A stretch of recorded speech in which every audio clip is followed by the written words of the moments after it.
This is how you pull a motor to have the seals rebuilt.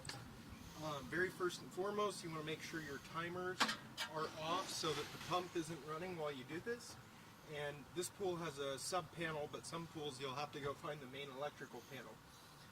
You want to turn off the breaker to the pump that you're pulling. In this case, we're doing both the pool and the spa pump.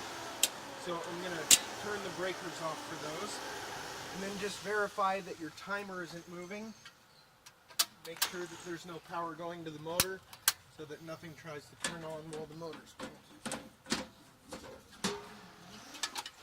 So once you've shut the electricity off, you come over to your pump and start undoing the seal plate. This one in particular has the metal band clamp, which you just unscrew this handle here and it'll loosen the band clamp that holds the motor to the pump.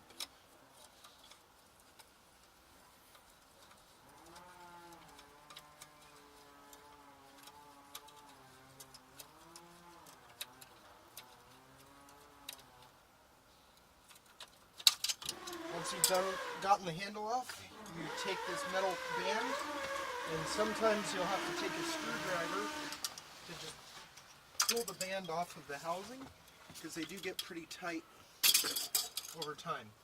So once that band is off, you can just set it off to the side. This motor's got a bonding lug right on top, which most of these require a 1/4-inch nut driver, and you're able to twist this nut off, which in turn releases the bonding wires.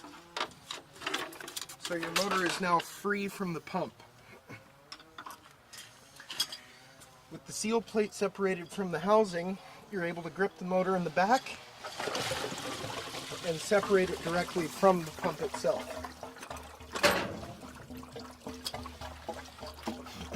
You've got an O-ring in here that's called the seal plate O-ring. Try and leave that attached to the housing if you can. You don't usually need to take that with you, but be very careful and tilt the pump up on its face where you can get to the back electrical compartment. You're going to use that same 1/4-inch nut driver to remove the 2 compartment screws.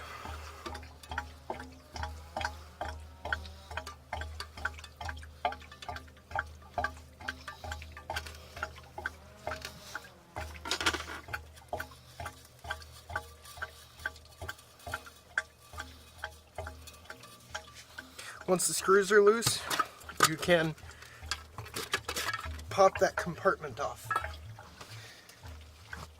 So now on the inside, you've got 2 wires, your 2 hots for the 240 connection, and you've got a ground. It looks like this one wire is popped off while we moved it, but verifying that your electricity is off, go ahead and start removing the wires from the motor.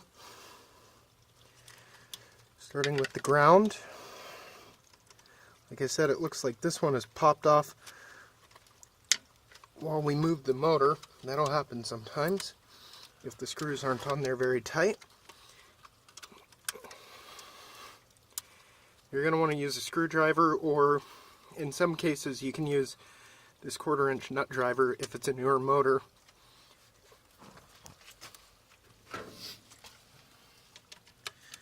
Sometimes you'll have to pop those out.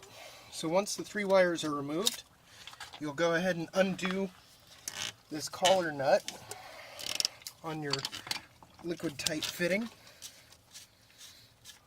Once that's off, go ahead and start pulling. You kind of want to wiggle and pull at the same time, trying to get those wires through. That 90 degree can be a little hard, but once you have them off, you can set those off to the side.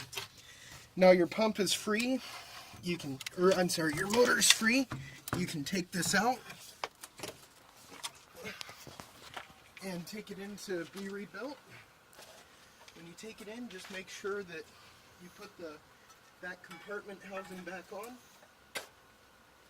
so that it doesn't get lost.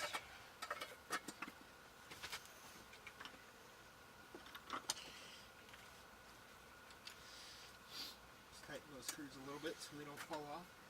And then I always unscrew this 90 and leave it on site because they have a habit of disappearing in the motor shop. So there you go, motor's out.